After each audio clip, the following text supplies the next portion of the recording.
La couleur est vraiment le fil conducteur entre ces trois œuvres, mais elle s'exprime de façon complètement différente.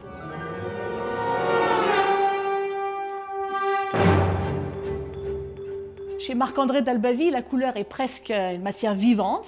Dans Color, elle n'est pas seulement liée à l'orchestration, mais à la manière dont se fondent et se transforment les sons les uns dans les autres. Par ailleurs, le terme color fait aussi référence à une technique de composition médiévale qui désigne la modification ou la variation.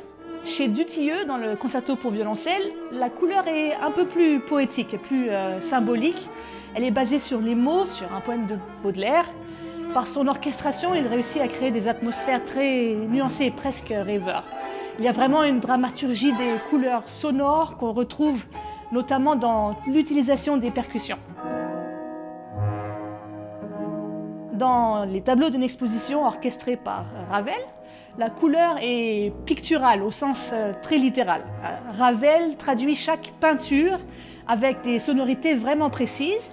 Les cuivres pour la monumentalité, les bois pour la fantaisie, les couleurs vives comme dans le ballet des Poussins ou le marché de Limoges, et les cordes pour la profondeur sonore. C'est une orchestration qui fait voir et imaginer les personnages et les scènes différentes.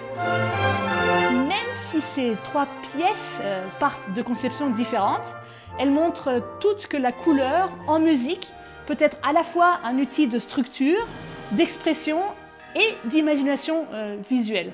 Ce programme est un très bel exemple de l'orchestration à la française.